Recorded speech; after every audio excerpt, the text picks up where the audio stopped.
This is the path is the way.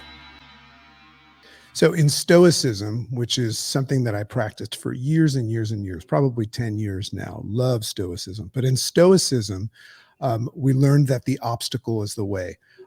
Ryan Holiday, one of my favorite authors, wrote a great book, The Obstacle is the Way, based on stoicism. Awesome, right?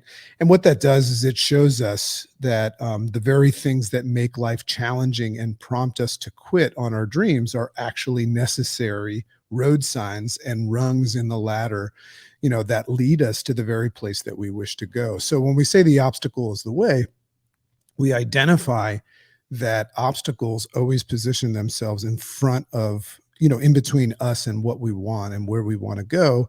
So if you can embrace that, the obstacle is the way, then when obstacles show up, like what happened this morning, you don't look at it as a negative thing. You get curious and say, I wonder what this is leading me to, right? So that's the concept of the obstacle is the way, but we're going to take it to a different place.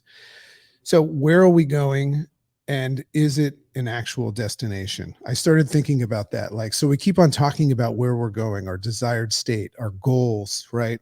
Our destination, we plug it into our GPS, right? Where are we going? And is it an actual destination? Or is the destination your goal? Is that just an approximate destination? What's interesting about goals and destinations is once you get even close to it, because you've evolved from the journey along the way, the destination looks different. It looks small, and you start to dream bigger and you can see further. There's a concept called peak to peak. When you get on top of a mountain that you've been climbing, you get to see the next peak. So anyway, is it an approximate destination? Is life about getting there, or is it about the journey? That's an interesting conversation, right? Is it about getting there, or is it about the journey? What does it actually mean to live life, and how do we step into greatness and start experiencing it to the fullest, right? So what I was thinking is do we experience life to the fullest by getting to our destination, or is it always available to experience life to the fullest? Isn't that interesting? Because if you spend your life on your way somewhere and you have this concept that the destination is where the goods are, well, you're going to have 1% fun in your life, right? So we kind of have to figure out how to make this journey a little bit more valuable. So now is the only time that we have. Now, right? So what if your journey is you're supposed to fulfill your destiny a week from now? What if you don't ever have that time? So we got to look at the now. Now's the only time we have. How we relate to that idea is what creates our future. If your desire is to be more content in the future, it comes from your contentment now. So if you have this desire to be more content in the future, great morning, Deb Silverman. Good to see you. If you have a desire to be content in the future, it starts with your contentment now. Love that.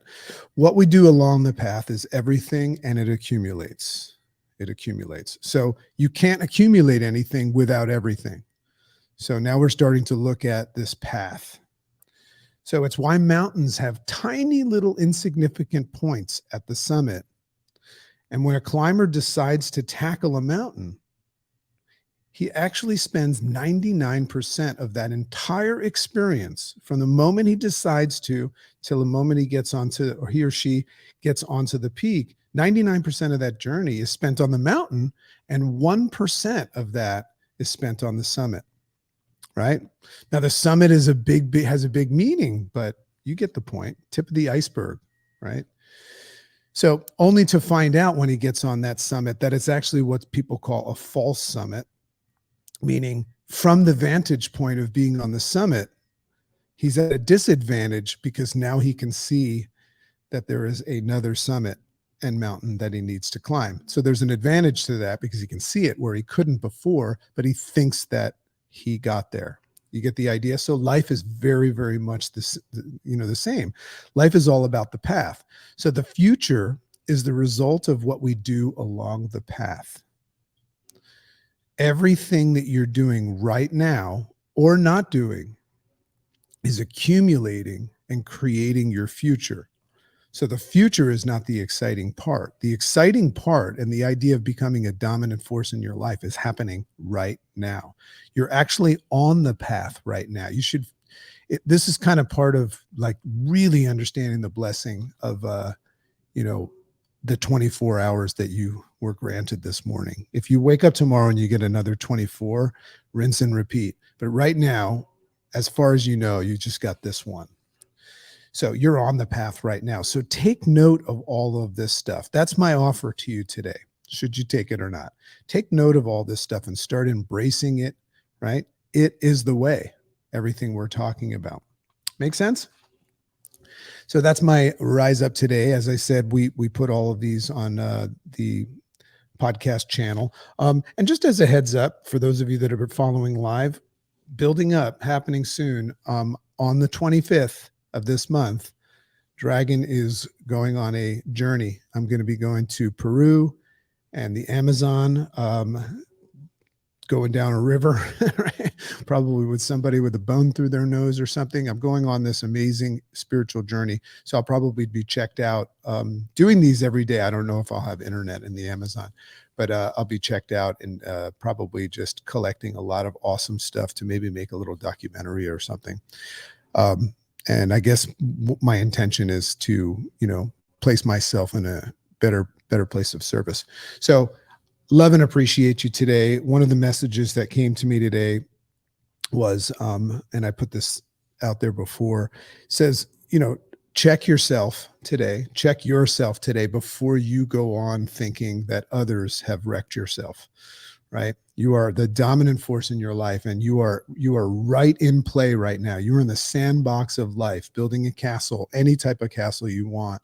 And all you have to do is just not think that you are separate from anything else, and not let anything else be a negative force in your life, right? Negative and positive are always existing. So just enjoy yourself today. Be the best that you can and be a good human for humanity, but just really enjoy everything today. If somebody comes up to you today and says, "How are you?" Just say, "It's all good. It's all good." Embrace it all. Love and appreciate you. Have an amazing, amazing day. And I will see you tomorrow at 7:30 a.m. Eastern.